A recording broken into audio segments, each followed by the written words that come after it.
यह मीटिंग सबसे भारी पड़े नालंदा अव्वल में। नूरसराय प्रखंड के डोइया गांव स्थित निजी सभागार में अखिल भारतीय अति पिछड़ा आरक्षण मंच के द्वारा रोहिणी आयोग को लागू कराने को लेकर आगामी 27 मार्च को संसद भवन के समक्ष विशाल महाधरना का आयोजन को लेकर बैठक आयोजित की गई। बैठक की अध्यक्षता संतोष कुमार भारती उर्फ संतोष चंद्रवंशी ने की, जबकि मंच संचालन सूरज कुमार के द्वारा किया गया।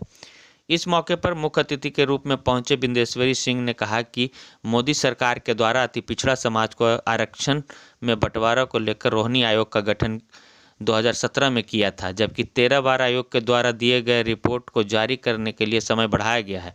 फिर भी आज तक रोहिणी आयोग का प्रस्ताव पारित नहीं किया गया है, जिससे शोषित अति पिछड़ा समाज को आरक्षण का पूर्ण लाभ नहीं मिल पा रहा है। इसी को लेकर पूरे भारतवर्ष में अति पिछड़ा समाज के लोगों को जागरूक करने के लिए अखिल भारतीय पिछड़ा आरक्षण मंच के द्वारा पूरे हिंदुस्तान में जन जागरण चलाया जा रहा है। उन्होंने कहा कि सभी अति पिछड़ा समाज आगामी 27 मार्च को रोहिणी आयोग को लागू कराने के लिए संसद भवन के समक्ष विशाल महाधरना में शामिल होकर अपनी मांगों को चट्टानी एकता के साथ सरकार के समक्ष रखेंगे। वहीं अधिवक्ता शैलेश कुमार ने कहा कि नालंदा के सभी अति पिछड़ा समाज को एकजुट होकर आरक्षण का हक एवं हुकूक के लिए लड़ना होगा, तभी अति पिछड़ा समाज सशक्त एवं मजबूत बन सकेंगे। वहीं अध्यक्षीय भाषण में बिहार शरीफ के पूर्व मेयर प्रत्याशी संतोष कुमार भारती ने कहा कि पूरे नालंदा जिले में जन जागरण के माध्यम से अति पिछड़ा समाज को एकजुट कर आगामी 27 मार्च को रोहिणी आयोग को लागू कराने को लेकर संसद भवन के समक्ष महाधरना में शामिल होने के लिए अति पिछड़ा समाज एकजुट है।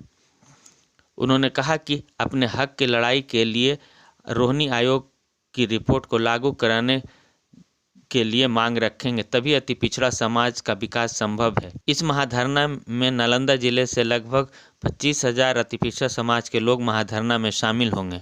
इस मौके पर रवि मुखिया, बीरू चंद्रवंशी, पप्पू चंद्रवंशी, सत्येंद्र कुमार, ज्ञानू जी सहित अति पिछड़ा समाज के सैकड़ों लोग बैठक में शामिल हुए।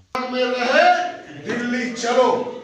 और एक वहाँ सुझाव और है जो मुझे जानकारी है कि आग लग जाएगा हिंदुस्तान में, ऐसे ही सरकार को लगेगा कि अब तो जेलों जाएगा कि तैयार है। इसलिए बड़े पैमाने पर तैयारी करिए वहाँ रहने का।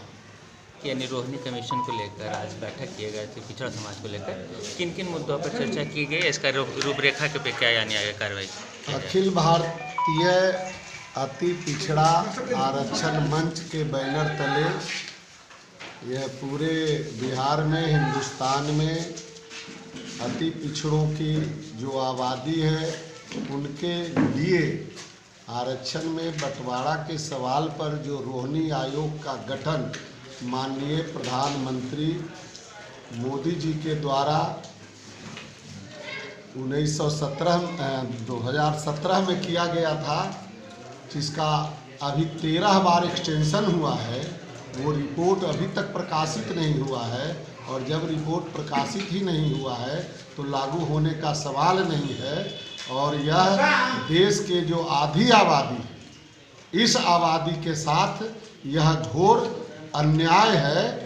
यह शोषित पीड़ित जो कमज़ोर वर्ग के लोग हैं, समाज में जो वंचित तबका है, जो हाशिए पर है, उनको भारत के संविधान जो यह अधिकार दिया है कि समाज के मुख्य धारा में लाने के लिए इन्हें आरक्षण का लाभ दिया जाए। आरक्षण का लाभ तो मिला, लेकिन अभी तक उस लाभ से अति पिछड़ा समाज वंचित है। इसको मुख्य धारा में लाने के लिए ये रोहिणी आयोग का गठन किया गया, लेकिन अभी तक रिपोर्ट भी पटल पर नहीं आया है और लागू भी नहीं हुआ है। इसलिए इस रिपोर्ट को प्रकाशित कराने के लिए, इसे लागू करने के लिए पूरे बिहार, पूरे हिंदुस्तान में जन जागरण अभियान चलाया जा रहा है। और 27 मार्च को कश्मीर से कन्याकुमारी तक के अति पिछड़े वंचित समाज के लोग पार्लियामेंट पर पहुंच करके संसद भवन के समक्ष विशाल धरना प्रदर्शन करेंगे और अपनी आवाज बुलंद करेंगे। सरकार से यह मांग करेंगे कि रोहिणी कमीशन के आयोग को यथाशीघ्र प्रकाशित किया जाए और लागू किया जाए, अन्यथा हम चैन से बैठने वाले नहीं हैं। हम लोग रोहिणी कमीशन का रिपोर्ट अब तक जो है सिफारिश जो है प्राप्त है और उसका कार्यकाल 13वीं बार बढ़ाया गया है।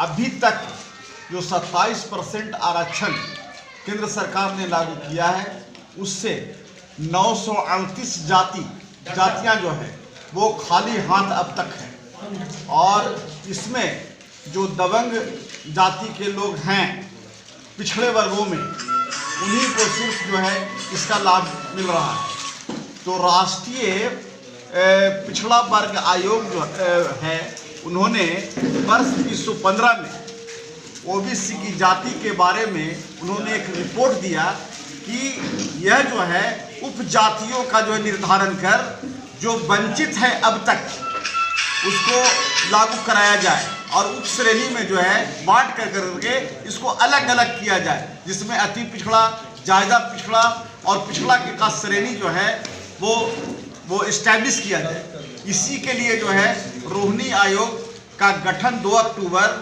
2017 को किया गया, जिसका अभी तक कोई प्रतिवेदन जो है समर्पित नहीं की गई है और कार्यकाल बढ़ाया जा रहा है। इसी के लिए हम लोग यहाँ एक बैठक रखे हैं और उस बैठक में यह हम लोग तय किया है कि 27 मार्च को हम लोग दिल्ली में जाकर प्रदर्शन करेंगे और हम अति पिछड़ा का लाभ जो है वो समुचित भागीदारी मिले और आरक्षण का लाभ मिले, इसको कार्यान्वयन कराने के लिए हम लोग अपना पक्ष जो है वहाँ मजबूती से एक प्रदर्शन के माध्यम से सरकार के समक्ष रखेंगे।